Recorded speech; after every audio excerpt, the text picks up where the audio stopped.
My name is Ryley, and you are listening to the Ryley Heppner podcast.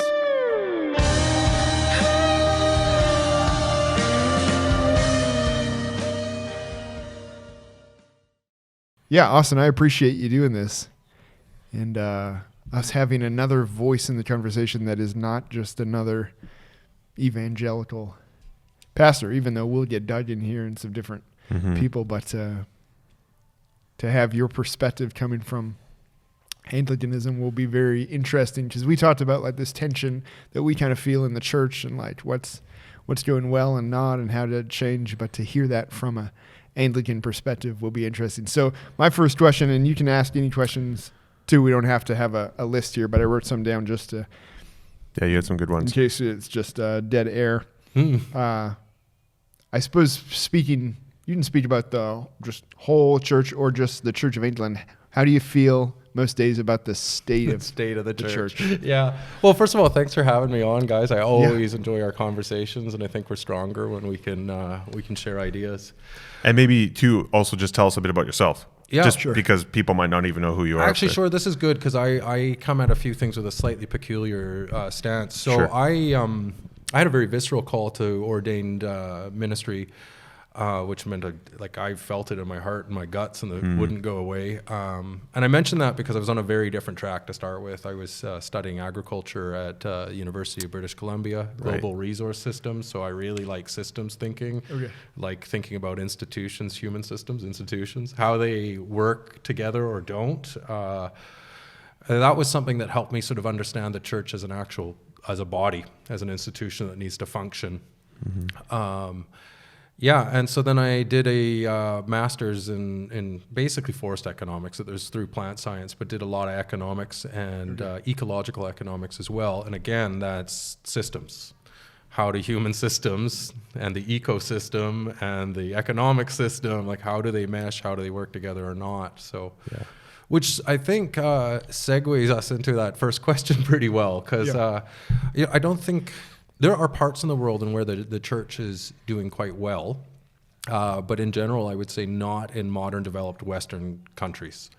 And that's sad to see. I mean, I think that's across the board. I don't think any of us are kind of skating away from the modern critique of Christianity and a failure to perceive the need for it. Yeah, which I think is a real pity, because I mean, we in some ways are the original grassroots organization.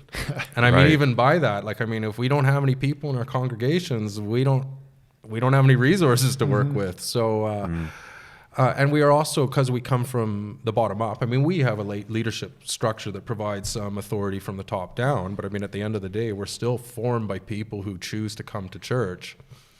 I think it's a far better institution for addressing both local community needs and getting a local community's voice heard at upper levels of governance. So I think it's a shame that people are not perceiving the kind of usefulness the church could serve as a social organization. I mean, I'll just point to something like, we could get into a deeper conversation, but just things like the abolition of the slave trade. I mean, that was, the Anglican Church formed a central role in that movement. You know, lots of people on the ground were saying they were not okay with it. I mean, you know that like plantation owners weren't the ones agitating for that change, right? Yeah, so, I mean, that was people saying like, I don't think we're comfortable in a society which this is going on.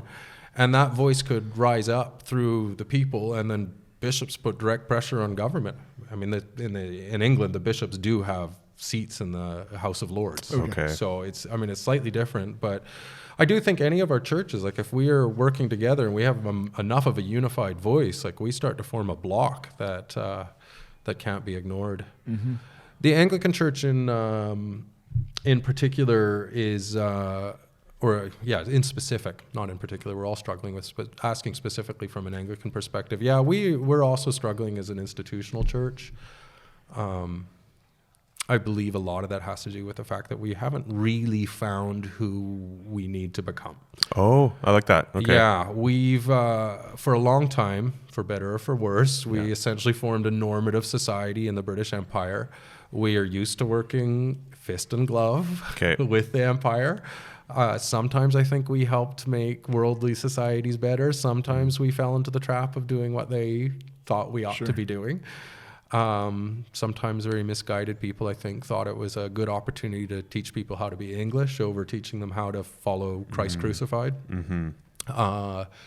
So what happened in the 70s with Pierre Trudeau? I mean, we get this multicultural society, and that, I mean, we got divorced. Okay. Yeah. And I don't think Anglicanism has fully processed that we're not working closely with the structures of our. That I didn't know. This happened under Trudeau. Yeah, it was part of multiculturalism. So, like, I think, I mean, as you look back through the decades, you don't need to go back too far to find, like, if you wanted a military chaplain, he wouldn't have been Mennonite, or for a few reasons. Like, it would have been an Anglican or a Roman Catholic. Those are the proper French, or wrong way around, British or French churches. Same thing if you wanted to get married. Like, no, that's a bit different because we're getting into justice of the pieces. But that's part of that same, like, actually, this doesn't need to be religious. Yeah. So, that's sort of what I'm talking about. We sort of expect, let me put it this way. I think 3 bishops ago on Vancouver Island, something like 14 members of the local municipality, like government, showed up for that consecration of that bishop. The one after that, it was like 3. Oh. Right? Okay. Here's another interesting tidbit. Like, you notice how, like, a lot of our churches are kind of community halls. Yeah. I mean, in the 60s, the government was a bit like, we need community centers in all our villages. We're trying to rebuild after World War II. We're trying to make a better society. You guys are responsible for this. And then 10 years later, they swept the rug out from under our feet and said, actually, we'd rather do this through secular avenues. And that's multiculturalism. I was just talking to a church in Kelowna yesterday who meet in the Rotary hall or whatever, and the community is trying to get them pushed out of the Rotary hall. Oh, okay. This is like, your religious perspectives, especially stuff to do with gender and sexuality, is like, we don't want you in the Rotary hall. Yeah. Like, kind of getting pushed out of these community halls and these places in the community. Yeah. Yeah. Things are changing quick. What is it that the differentiation of the modern urban landscape, I think, is what everybody specializes now. Yeah. I mean, you go back 80 years. Like, if you wanted to organize a soccer league, a choir, a play, a shared Thanksgiving dinner, like all of that, like, it would have been the church. Yeah. But that's not the function we fulfill anymore because the government doesn't want us in that position. Right. Yeah. So are you saying then that the state of the Anglican Church now in 2024 is a bit of an identity crisis because of that? Is that okay? Yeah, no, that's there's all sorts of, we'll get, I mean, one of the things that we could probably learn from the sort of the evangelical churches or some of the more reformed churches is I think your churches have been countercultural for far longer than we have. And so you're like, can't presume anything. If we want disciples, we got to train them. Ain't nobody else going to do this. Whereas we're like, well, Oxford will be sending us a fresh batch of graduates indoctrinated in the Anglican. I'm painting a ridiculous, facetious picture, but that's kind of it. Like, I mean, at some level, like schools were Anglican, hospital, this is Roman Catholic or United as well. But like, I mean, typically, like like the prayers that here's an example, like the King James version, like that's our version. Yeah, right? yeah, like, it's just presumed. Sure, of course, yeah. Oh, that's interesting. So where, I guess I don't want to jump from well, you have really good questions that you had there, Ryley, but where then, because that's not necessarily all bad, I think, right? That there might be a little bit more of a separation. There's obviously good and bad, I think, from that or not having that. But where do you feel then it's going, or even for yourself, if you had to say, we don't need to get specifics in terms of each of your congregations and stuff, because we don't want to, name names or anything, but where do you see it going then? Or where do you think it should go in terms of, if that's the shift, then what's a good shift there that can take place? Well, I think we need to start looking at the counterculture and what is countercultural in our world that is also gospel, because those are the movements that need institutional support. So I would point to something like I don't know the details of it, but I've been kind of with some curiosity looking at some of the solar punk stuff coming out. And I very much read Genesis as, we are being put here to tend and care for the land. This is God's creation. We are the sort of body of Christ in the world. So we're here to do God's work. God wants us to take care of the garden God put us in. So, I look at solar punk, I think, this is something where there's some energy here. How could we bring our Anglican governance and institutional moxie and help do stuff like that? I think community garden, just as another really quick example, like there are people worried about food security. We're about feeding people. But man, it's kind of tricky to kind of govern something like that. So we already have a bunch of structures and know-how on how to get this done.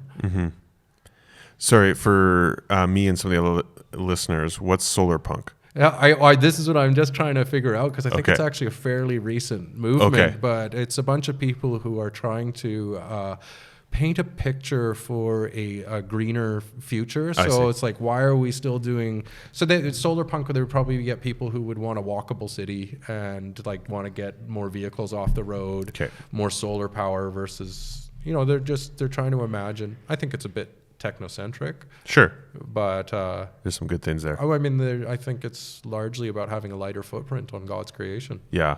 And you're saying that you think there could be a future for the Anglican Church to partner in with that and move forward in that space. Or to even just to identify and acknowledge what is good in what they're trying to do. Okay. And maybe even doing something parallel. Oh, okay. I've thought a lot about sort of, here's one I've been thinking that might actually fit well, is essentially a rural retirees community with some sort of families in the mix as well, where, loneliness is such a problem for old people. They retire or they end up in an old folks home where they can't, they're bored and there's nothing, and they have to leave their gardens behind. The number of people I've seen who have got to abandon a garden that they put their life into. I'm like, we could use our there was a time where education was needed, and so we did schools. Yeah. That's not, the government's doing that well now. What is needed? Well, there's some sundowning here where I think people could do it with some more stuff. I'll be right back. I'm just going to prop the doors open so they don't, I'm not exactly sure where we... Yeah. So, no, I think that's good. I think what you're getting at is looking at, in a sense, what is not being taken care of that also lines up with gospel initiatives, kingdom work that could be, that, because obviously we would acknowledge that there's good things being done by institutions that are outside of the church. Oh yeah. You know, and so be it. That's great. But what are some of those things where there could be investment from the church that we go, we can offer something here and also bring in the gospel in that way? That's kind of what you're alluding to. Yeah, that's good. There's I don't know if he's evangelical or not, but an academic in the States named James, I think Davidson Hunter. I'm probably getting his name wrong, but Hunter's his last name. James is his first name. I forget what his middle one is. He wrote a book some years ago. It's probably in the 90s, I think, called, I forget the title too, but like a world changing or how to change the world or something to that degree. And he talked a lot about in there how the evangelical church is not going to transform culture by just being involved in Christian things. But that's always the lens kind of, we're always like, I can't do this unless it's making disciples. I can't do this unless it's making disciples. Or I feel like the Anglicans are more open to what he was kind of suggesting, like being involved in things in our communities, in our world that aren't necessarily, like he was like,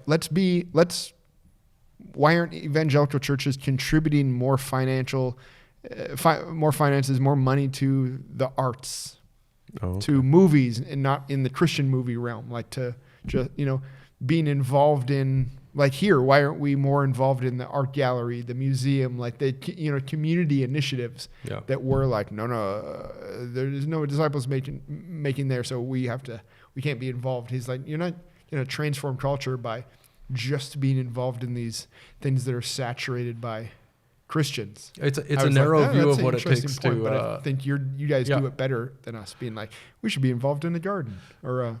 Yeah. Well, I mean, this is probably a false quote, but was it St. Francis or something that was like,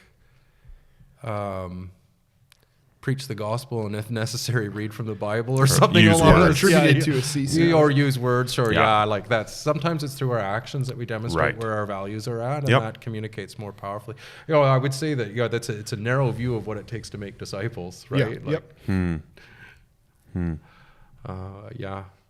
Well, let me ask this question. What would you say if there is a model, or models plural, what would be the model of the Anglican Church? Like, we're always talking about, like, we have a lot of models for church in the evangelical world and what's the best model and suggesting new models and trying different models. Is there one model in the Church of England or several of how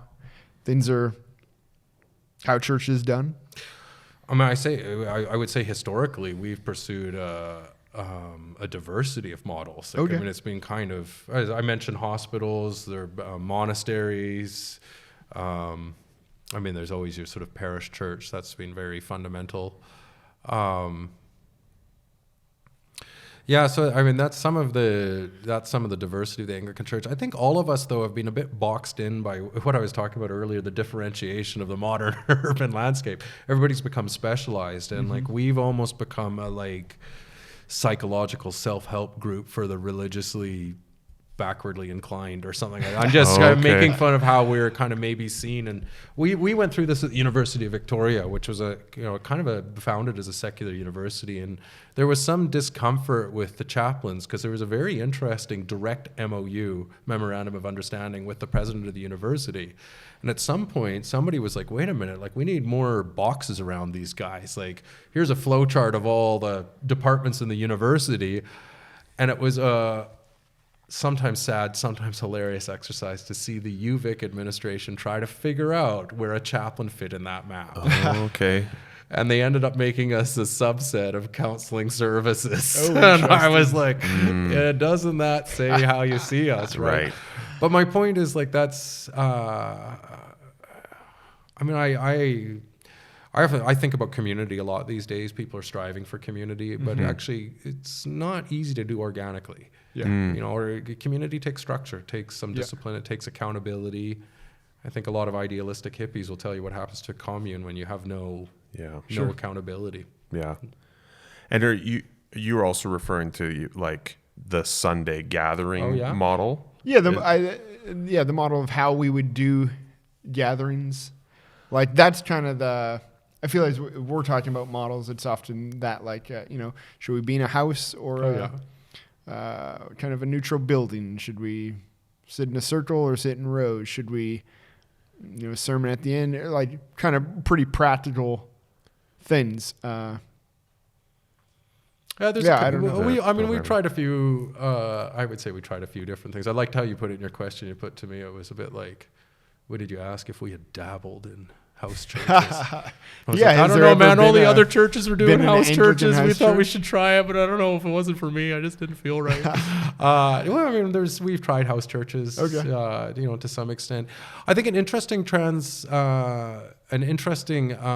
transformation that's happening right now actually is the Anglican Church is becoming much poorer than it historically was. Like, we just don't have the sort of we don't have the elites subscribing to our church in numbers that we used to, right? Like, I hate to admit this, but the Anglican Church was bankrolled by nobles from England. Like, Baroness Coots funded half of Western Canada, bought the churches, and so we don't have that kind of resource pull anymore, and also just subscribership, like with all of us, like there's just fewer and fewer people coming to church. Yep.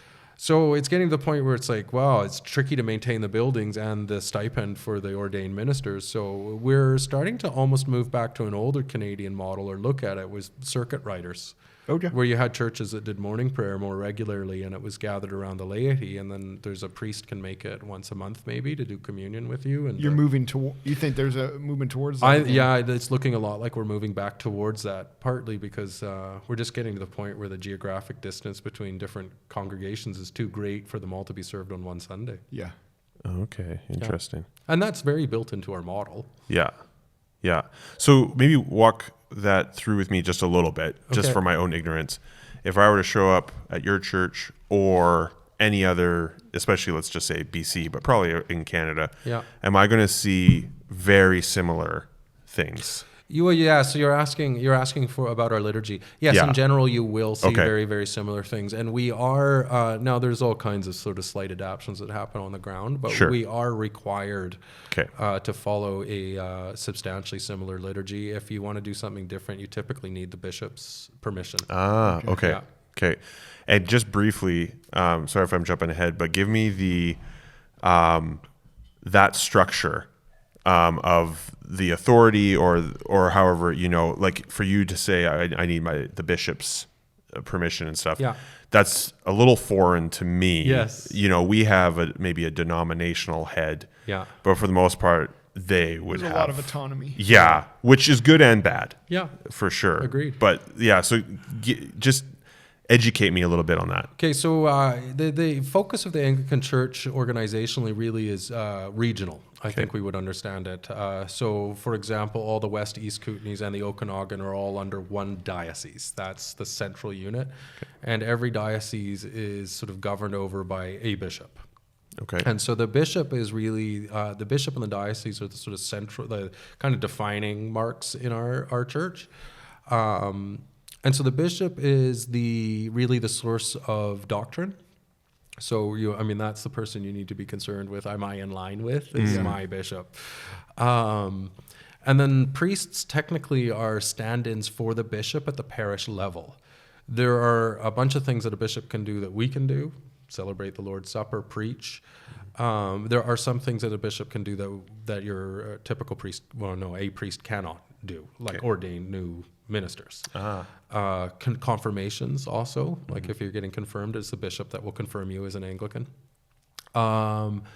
So yes, when it comes to things like liturgy, there's sort of universality, the Catholicism, Catholic meaning universal, right? Yep. The Catholicism of the Anglican Church means that it's important to us that no matter what kind of cultural background we come from or what phase of life we are in, that we are able to come together to worship together, hopefully worldwide. Mm-hmm. And it does. When I served in West Bengal for a while, there were times where I would walk into churches and I'm like, I don't even need the book.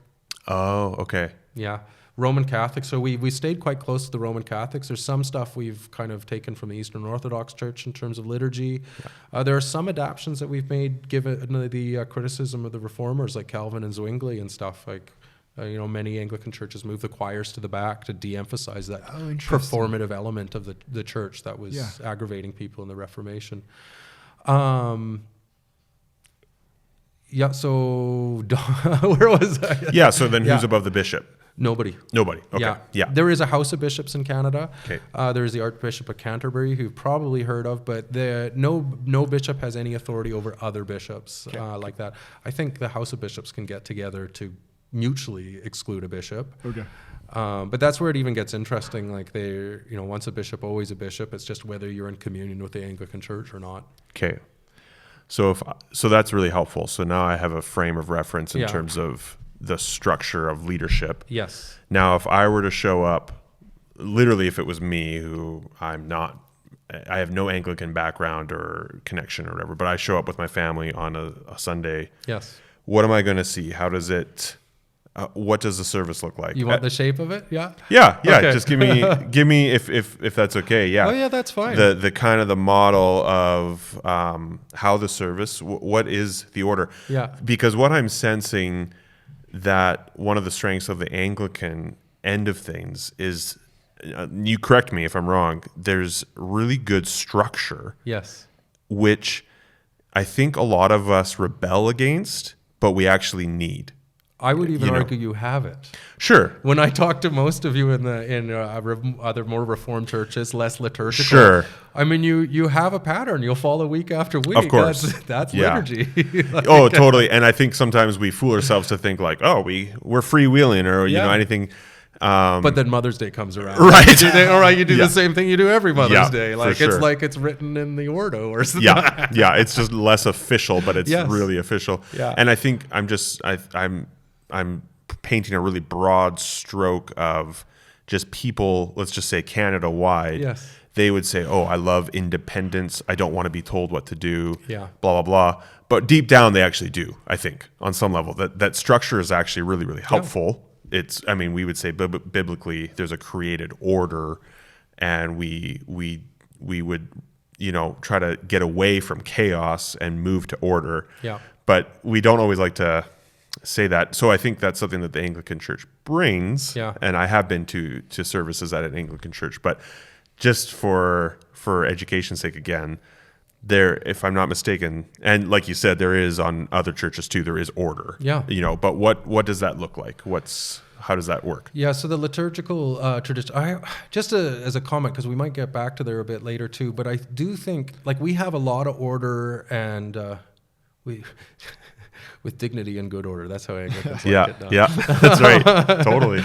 Well, we have a lot of dignity and good order in certain aspects of the church, but I'd say that there are other aspects where actually evangelical and other Reformed churches are providing more order. Okay. I have my opinions on where it's better to put that emphasis, but sure. I think there are people who are lost that show up at our church and they're like, give me rules. Yeah. Give me a framework. Tell me how to be a good person. We're like, that's a conversation between you and God, man. Okay. Okay. Well, I would help them with, but we don't offer that immediate structure. So then people sometimes are like, but, Yeah. So I think that's something we need to think about. We could get back there. What the liturgy looks like. So, there are all kinds of liturgies. Okay. There are liturgies for like a graveside ceremony. There's liturgies for blessing battleship. God help us. Okay. Well, you wouldn't find that in the Book of Alternative Services. Yeah. It's not common. But, sure. Anytime we perform a formal service, like that's liturgy. Yeah. So our typical Sunday liturgy, so that would be Holy Eucharist, Eucharist to give thanks, the Great Thanksgiving. That typically we have, if I break it down very simply, we have the service of the Word and we have the service of the Lord's Supper. So those are the two major components. So I would say sometimes we have a sort of a lecture and a lesson, and then we have our shared meal together. Okay. Now, if I'm going to break it into smaller pieces, there's hymns peppered throughout it.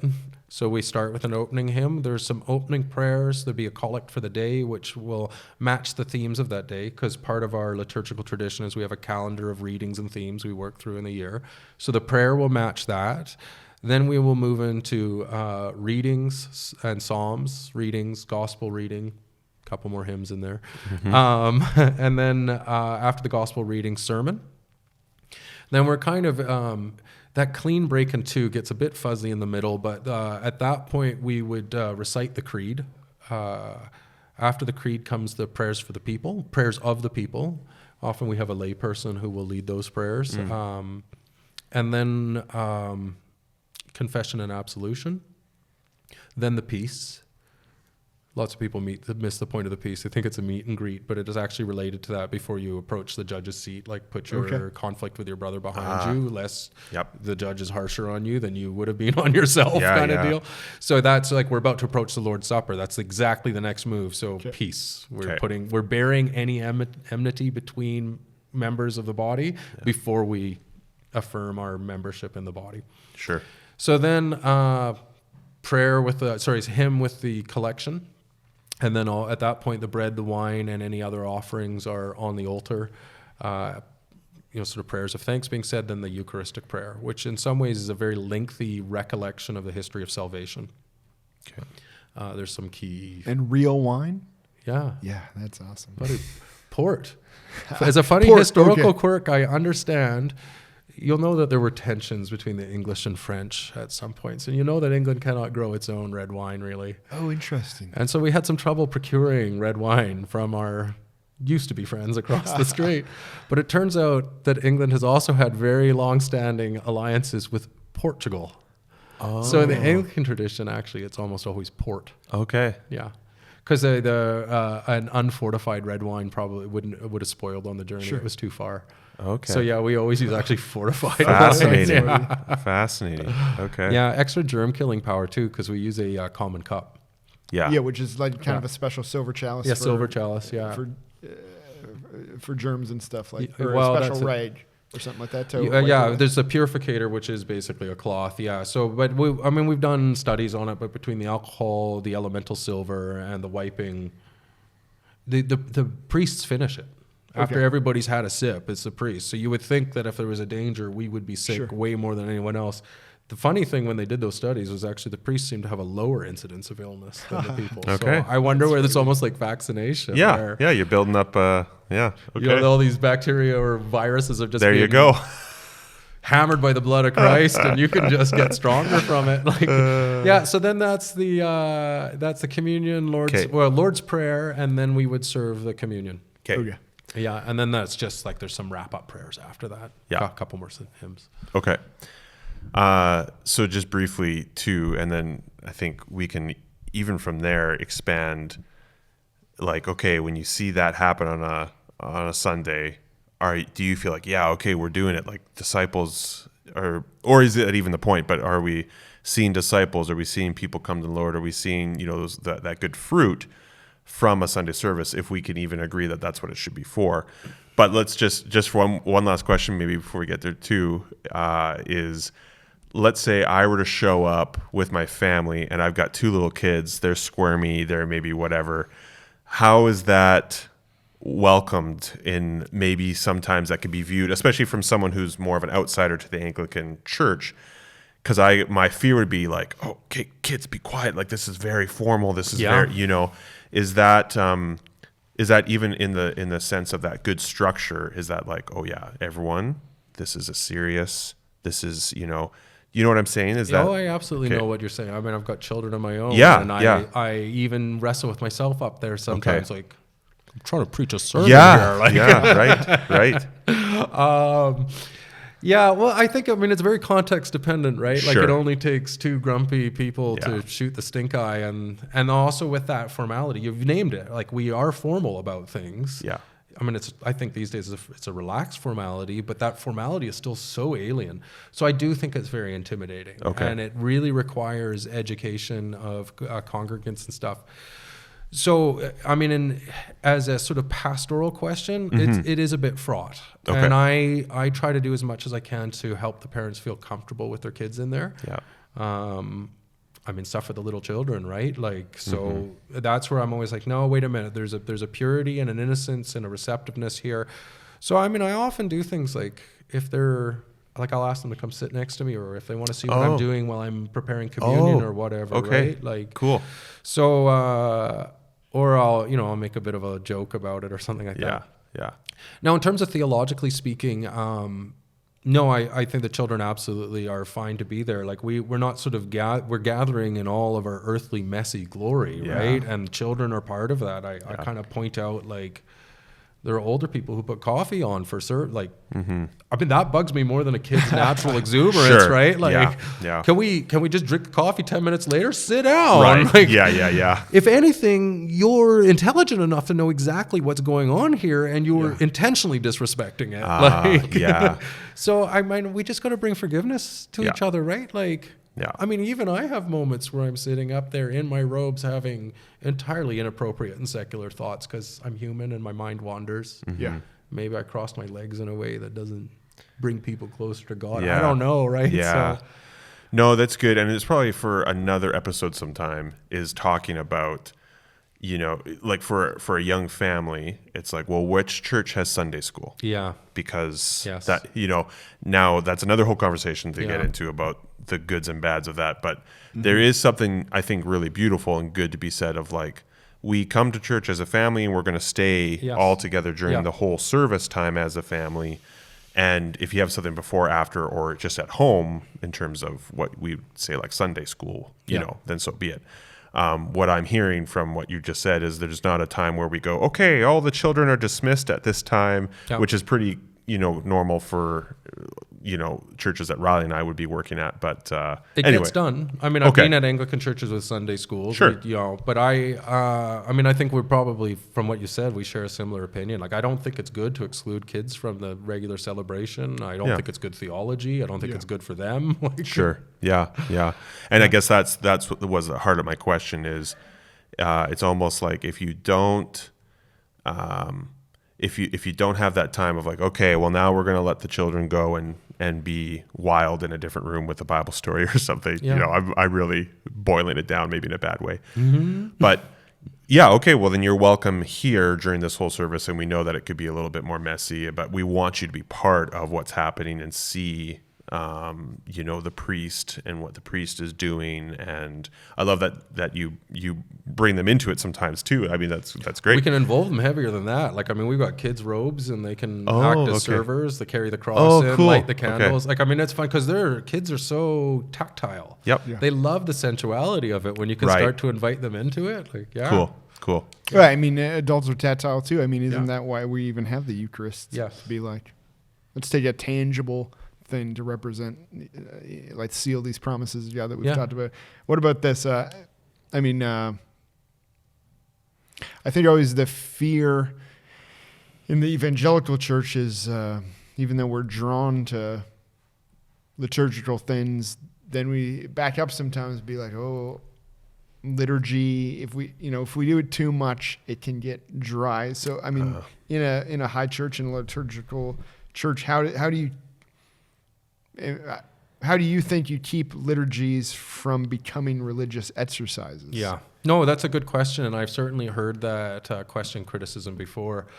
I mean, I point out that, I mean, it's a discipline. It helps us walk through the various different spiritual exercises that we need to be doing on a regular basis. Sometimes that is dry and empty. It's just like going to the gym with your gym routine. You know, like sometimes we go and we just feel it. There are other days where it's like, man, I am just going through the motions. Yeah. But you got to the gym and you went through the motions, which is better than doing nothing. Yeah. The other thing too is, like, I don't know if you're like me. I mean, I could sit on that bench press all day and work on my giant pecs, but like then I walk out 3 months later and it's like, dude, that guy doesn't do leg day. Yeah. You know, like, so to some extent, the liturgy gives us the framework to help make sure we do everything that we ought to be doing. Nice. But I also like to remind people, let's address the repetition too. Like, repetition, yes, can be boring. But repetition also can be an invitation to go deeper. Yeah. Sometimes it's only after the 200th time we've said a line when we're like, what does that line mean? I mean, and especially something like the Creed, which we do every week. Like, there's some hard to approach lines in there, but the repetition gets people deeper and deeper into it. Then the other thing that I always like to remind people, again, like a workout regime, it's not limiting. You know, like, that's not all you can do. Like, if you know, I've said to people before, like, if you feel called to be a prayer warrior and that brings you full of life, like, you go home and you speak in tongues. I'm not saying you can't do that. It's not part of the regular liturgy, but don't. Yeah. This is to make sure you're fit to do the other stuff, not as a replacement for all of it. So you should still have your own personal spiritual life. There would be a question too. I mean, and I don't know if we'd be completely on the same page as this, or maybe it would be a little different. What would you see as the purpose of the gatherings, those Sunday services? Well, there are aspects of fulfilling our baptismal vows to uphold one another and to continue in prayer and the studying of scriptures. So that gives us a sort of regular routine in terms of our own personal development, but also particularly with Holy Eucharist, to affirm our shared membership in Christ crucified. Oh, okay. I like that. Yeah. So that's the Lord's Supper for me entirely. Is, you know, this. You asked a question a while ago about approaching the Lord's Supper unworthy. It ties in with the kids. Yeah. Okay. Actually, because I got a real bee in my bonnet on this. I get really upset when people say something about having my communion disturbed. So to approach communion in an unworthy fashion, I forgot my BCPA. My Book of Common Prayer, where it's got our very short section on our official doctrine. But one of them is, I'm going to paraphrase here. I'll probably get it mostly right, but whosoever approaches the Lord's table and fails to discern the body does so to their own damnation. Now, we're getting to a point of like, well, what are we talking about discerning the body? What is the body?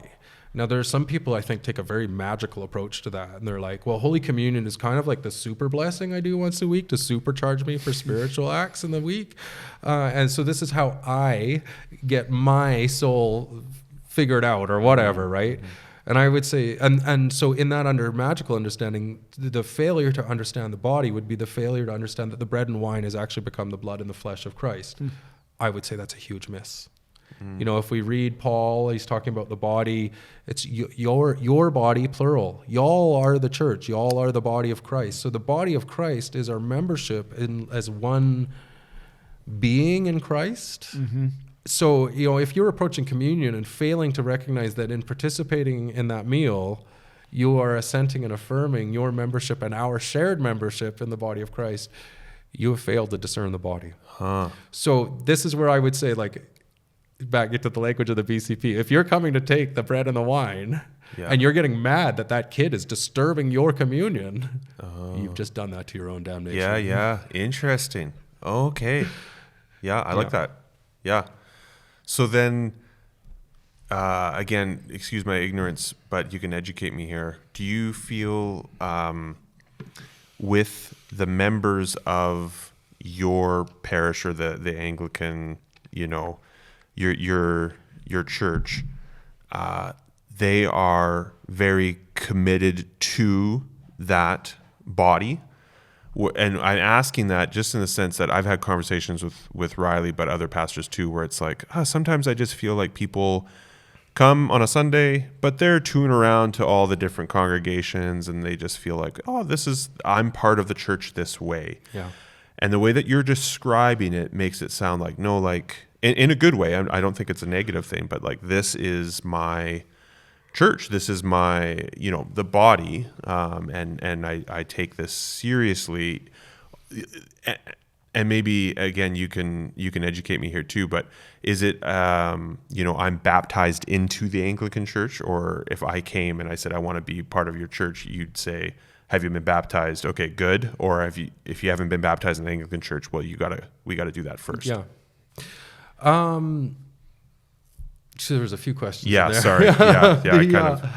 So I guess what my question comes down to is essentially, do you feel like within the Anglican Church there's and I mean this in the good way, there's like a pride, it's probably the wrong word, but the sense of, this is my church, like this is my crew, this is my, you know, whatever, and because of that, I'm really committed into that. And obviously there's always outliers with that, with people just committing, but. Yeah, I mean, I could tell you for sure that I really have no idea what goes through the average parishioner's mind. Sure. Yeah. People remain, I love people, but they remain a mystery to me. So, sure. But then maybe the intention. Yes. It was interesting during COVID, actually, because I mean, I as the priest in the parish and the one that presides over Holy Eucharist, like I can't do it without a priest or the bishop. But you know, COVID, we had to stop that practice for a while, and I was a bit surprised that the laity, like many of the lay people, were really bent out of shape that they were not able to take communion regularly. Okay. So, I mean, something deep was there. I mean, I don't want to say it's not important to me, but for me, this was like, okay, actually it did fall just about, COVID started in Lent. So to me, I was like, oh man, this is one of those Lenten experiences where we have to be disciplined, where we're not going to get a regular meal. So let's show the world what we're made out of. But yeah, there was a lot of people who were really, really missing it. Okay. And really pushing for it. So I do think that they get something out of it. Yeah. I mean, there's there was a question in there too that you guys prompted with me earlier about even how meaningful are the sign acts, you know, the liturgies. And I was just curious, I think the question was something like, do you think the effectiveness of them would be increased if people had and maybe they already do have this, but even a better understanding of what they're participating in? I suppose, like, does the average Anglican coming to take the Eucharist, is it taught a lot that they understand the depth of it as you would understand it? Yeah, well, probably not. Or is it more of an exercise and effective, but how would it change if they saw it how you saw it? Or? Well, yeah, I mean, it's always important. I mean, none of these things are sort of in their depth or self-revealing, mm-hmm. but I think in their substance, people intuitively get a sense of what they're all about. So, I mean, we do get, education on what is actually going on is important, and it's important to happen all the time. I tend to do that through story, though, and and sort of peppering theological kind of truths into, say, the sermons, etc., or personal conversations to help draw people a bit deeper. Like, here we just had this parable from Jesus. Like, this is, this is kind of what's going on at communion. Like, okay. Because I asked this too, because I've been thinking like, oh, maybe some of these things in our service would be more meaningful if I help. Like, worship is such an exercise. Yeah. I feel like for us, like, we come, we sing for 20 minutes, we go on to the next thing. I'm like, are we really coming and understanding what we're doing and even what God is doing back to us in worship? I've been thinking like, oh, maybe I really need to teach better on these things. And then, naturally thought of the Anglican Church, where there's much more tradition in these things, so maybe people come with a better understanding of what they're involved in. I wouldn't actually necessarily say that the tradition was the strength so much as that tradition has proved certain practices. Like, they've proved to be meaningful over and over again, and so we do them because they seem to resonate with people. So how about I just give you guys an example, and then you can kind of just consider how that actually does play out. So one of the very ancient practices of the Western Church is on Easter, at the Easter Vigil, the night before Easter, we would light like a bonfire outside the church, a wild primal fire, and we would bless what we call the Paschal candle, which is a candle that sort of represents Christ's presence in the church. And so we would light that candle from the bonfire. And then we would bring the light in the form of that candle into the church, and everybody has their candles that they light from that Paschal candle. We process into the church and start lighting candles everywhere. Eventually the house lights come on. But we go from outside primal fire into a darkened church, which then becomes illuminated through the Christ light. And there's a song called the Exultet that a deacon, or I in this parish, I sing it, gets sung. Do people understand the history of where that comes from, why I'm singing the Exultet, exactly what all the lines mean? I would say no. But without any explanation, do they substantially get what's going on? I would say absolutely yes. Yeah. So I think that's the strength of the Sign Act. And we need to be careful. I mean, sometimes they get distracting. Like, there was a fellow I knew doing the Tridentine Mass, and there was lots of bowing back and forth to various aspects of the altar. And, from the congregant's perspective, it looked like a lot of bum waggling going on up there. So, you gotta consider it. You gotta think about, is it serving its purpose or not? Of drawing people closer to Christ. Yeah. Good. Deeper understanding. Yeah. Ethan? Okay. Well, I'd be, preaching is so central in the evangelical church. I think it's arguably the central piece of our gatherings. I know your sermons are obviously follow the lectionary. They're a little shorter, maybe more reflective. What place does preaching of the word have in an Anglican service? Well, it's high. I mean, we've got, as I said, the Sunday service is the service of the word. If you don't have a priest, then you just do morning prayer, which is really just the service of the word. Okay. So, I mean, that's prayers and study. So, there's learning is very important in the Anglican tradition. We want people to ask questions. We want them to be academic and dig deeper and understand more. But I would say that actually in the terms of preaching, I don't fundamentally see myself as giving a lecture. And I think this is fairly common in Anglicanism, though you will get dry Anglican sermons, dry academic Anglican sermons.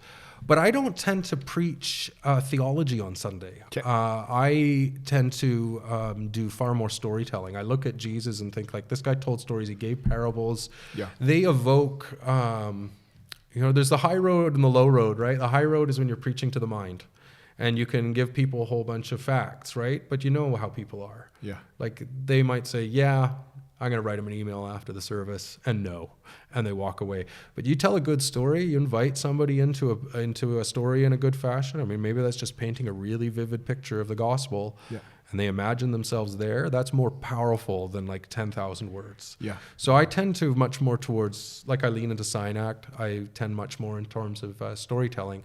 And there is some unpacking, and this is exactly what these guys were doing when they were busy looking up at heaven to figure out where Jesus went instead of getting on with it, And what would be your purpose in the storytelling and the sharing of the word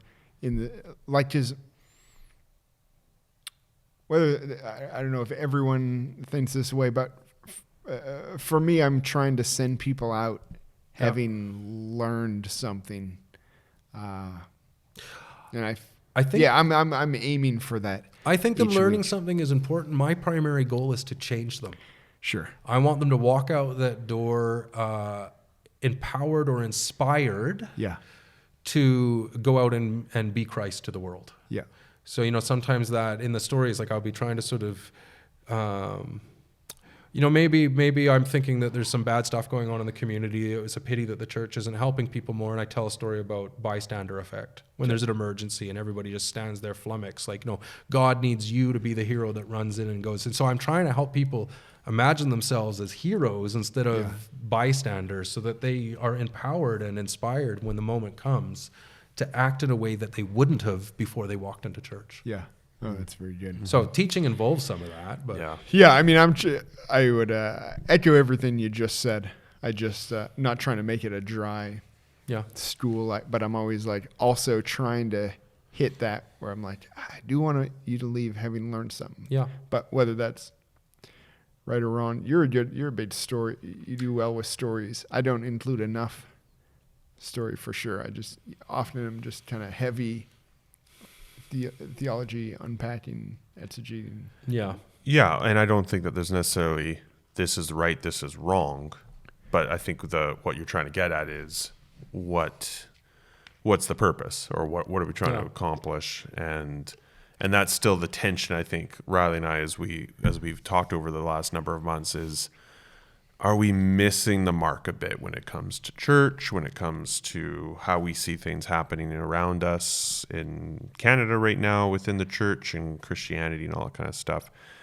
So I don't know that necessarily it's like, well, what's gonna create deeper discipleship for people is a different style of preaching. It could, but I think I think the bigger problem is someone who goes, well, my preference is this, therefore I will go to this church, or that's more of a problem to me than the preacher must preach this way. I think the only caveat there is like, well, is the preacher a heretic? That's like, well, then that's a red flag. But if you do more, like, because you'll find people who are more narrative storyteller preacher, and then you'll have someone who's not.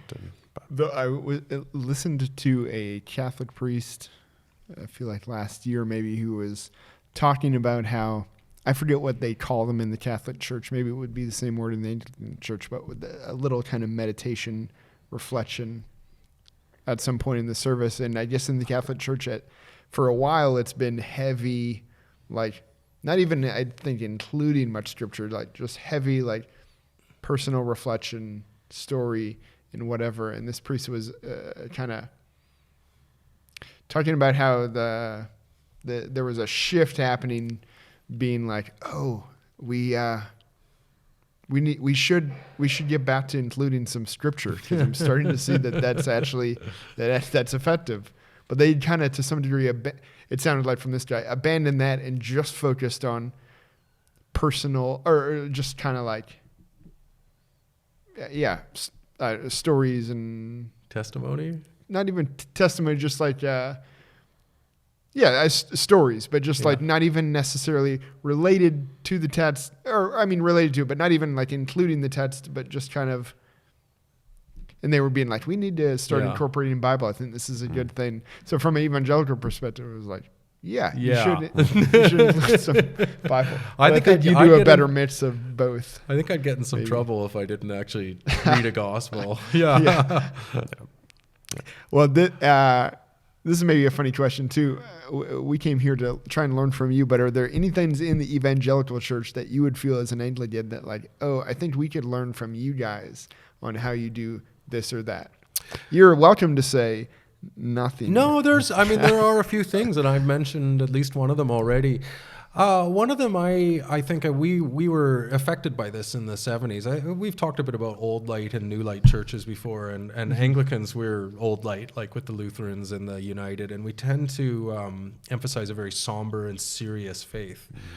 And that's, I've even heard some old timers reflect to me that they've because I don't hide behind the podium when I preach. I walk around like a mad professor. Oh, interesting. And that they used to, like, the ministers growing up would never have come out from behind the podium. That was where you were supposed to be. That's where you stay. Like this. So there's a. So what did we learn? So that's, I think sometimes it's just too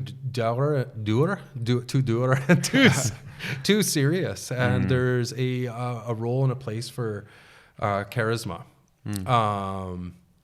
Like historically, we've always been a bit suspicious of stuff. Like we've never denied, like the whole Roman Catholic Church is like this as well. Like we've never denied speaking in tongues, but just like Paul is concerned, it's an awfully great way to get a lot of attention and doesn't necessarily do much to edify the church. So like in that, and like with ecstasy, like ecstatic states and stuff, we've never denied them, but we've pointedly not worked them into a Sunday service. Sure. Like, Baptists can relate. Yeah, so sure. So that's so there are times where it's like actually allowing kind of gifts and personality to shine through at times is actually really important. It's really attractive, and it's okay to be like that. Like you don't have to throw dignity out the window just because you're being a bit excited. Yep.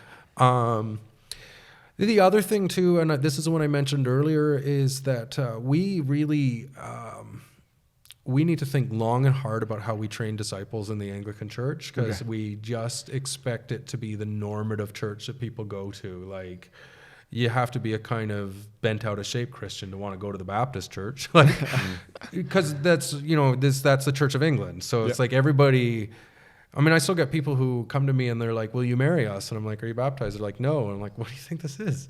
Like they think this is England 200 years ago, where or even 50, where everybody in the society is kind of a de facto Anglican, and so they have access to the church. And so we just presume that. But nobody's making disciples for us. There's no social pressures pushing people into the church anymore. So we have to look at you guys and say, "Wait a minute, how do you actually cultivate Christians?" Like, they're not going to show up full-fledged. We can't presume their family's going to make them. We have to teach them how to do this. So that's you guys do. Interesting. You've been countercultural for way longer than we have. We probably keep probably swing too far sometimes in the counter. I mean, different groups of people in the churches, but some for sure swing so far to where I let the term or phrase Don Carson, kind of an evangelical New Testament guy, said once, he's like, let's not be unnecessarily culturally alien. Whereas, like, let's not just be alien for alien's sake. But there's some things we should be alien about with regards to culture, and other things that we should be side by side with them in. Like, I just thinking back to like community garden. If we're like, oh no, we can't participate in a community garden. It's like, I think we can. We don't have to be so alien that we're still here, like Jeremiah being like, build homes and marry your daughters off and work for the good of the city. And I think that there's a fundamental difference in approach there, and it actually plays out in how the Reformation happened as well in our different churches. It was essentially like, do you view the world as being almost all bad and that we are trying to kind of keep something good here? Or is like God actually at work in the world and there's lots of good stuff, and our job is to go out and bless it? And I would say the Anglican approach has been much more tolerant and say, I can see how that's kind of what God would want. So we're going out to bless things. So the community garden, this is caring for God's creation. Like, play on. So that's I do. I agree. Nice.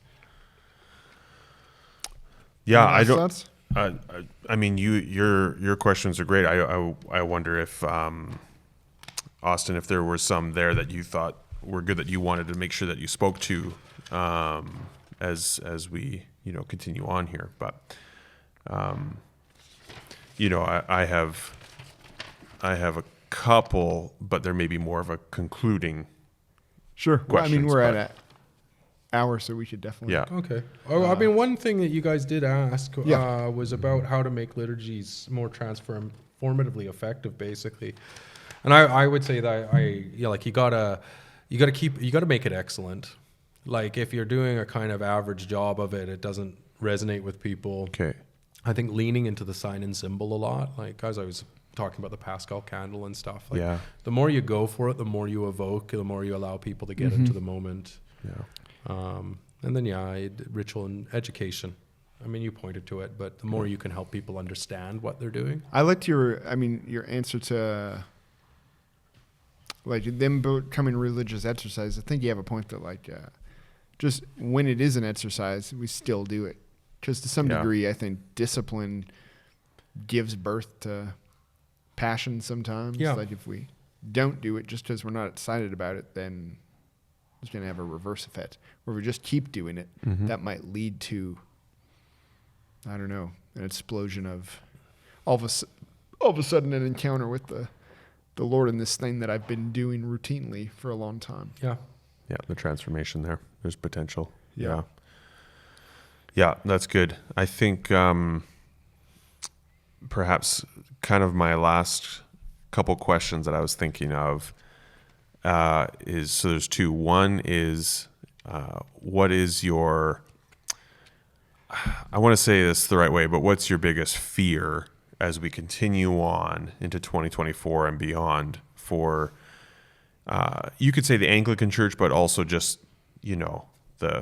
the Church of Canada, so to speak, if you would, if you consider Ryley and I brothers in the Lord here, there's not a separation necessarily just because of those denominational divides. But that, what was your fear? But then also, what's your greatest hope, or what's, and maybe that could be even more around the Anglican, because I know that you're in some conversations.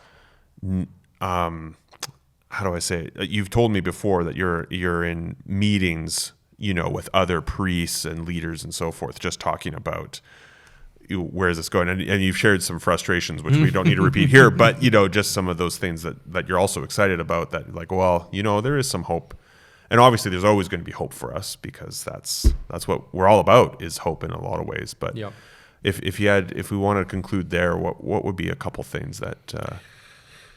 I would say that my big fear is that the people who are in the church, there's a lot of possibility for the church out there, but it takes imagination, it takes boldness of vision, and my fear around that is that when people are under duress, when their resources are short, where they're not sure they're going to make it, and the gospel has got all about this sort of stuff, but we get fearful, we get scared. Yeah. And there's a kind of a conservatism that creeps into that. I'm not talking necessarily political or social or anything. It's the like, right, we can't go for Dairy Queen because we don't have enough money, like, or we might run out of money, so you kind of batten the hatches now and you stop doing anything interesting. So at the exact moments where you're like, no, you know what? The ship is going to sink. We gotta go for it. We gotta do something crazy and bold here. Is exactly when people start cowering in their cabins. Yeah. Okay. So that is my concern. I think there has also been a kind of winnowing of the church where some of the bolder members have moved on, and it's the kind of quiet, abiding folk that largely remain. That's not across the board, but I also think there's been a self-selection there for people who might be a bit more risk-averse at a time where we really need to be saying to each other, like, well, let's go to Jerusalem too, so we might die with them. Okay. We got, sitting here is not going to accomplish the kingdom of heaven, so it's scary, but we got to go. What is my hope? I actually, especially as I was saying, institutionally speaking, as our communities have become so fractured through individualism, that people would start to see the usefulness of the church and the importance of actually working together as a community, and that that involves commitment and discipline, and those are not dirty words. And so that we can actually start to provide people with with structure to really mobilize around. Cool. And I suspect even that it's like, I'm looking at some stuff, like we're working with a farmer's market and coupons to subsidize people for food and stuff. And I'm looking at seniors on fixed incomes as inflation goes up. I mean, this is exactly it, right? Like, we need to work together as a community. Yeah. Cool. To help each other. Yeah. Not only what is your hope, lastly, maybe what gives you hope right now? Things you see in the... Well, I mean, I certainly, the funny thing about the secular world is you go online on Reddit or whatever, there's a lot of crazy stuff out there. But when I look out and I observe like a lot of what I think a lot of people are talking about, I actually see like, God's message is in their heart. The gospel's in their heart. Like they're talking about community. They're talking about helping each other. They're talking about making the world a better place. I'm like, these are all things Jesus talked about. Yeah. It's so funny how the narrative is being spun, but everything you're talking about is what Jesus is talking about and what we're trying to do. So then, what was the question? I guess my hope is that those... What gives you hope? I think that as because I don't have a siege mentality. I look around and I see that actually God still is very much at work through people. I think they could learn more through an affiliation through the being members of the church, and we could do more if we work together like that. But it's like it's not like, oh gosh, God's losing the fight here. I mean, the question for me is like, how are all these people who are believing in the gospel not encountering that in the church? Why are they not hearing that message here? I think that's trying to been our question too. Yeah, really good. Yeah.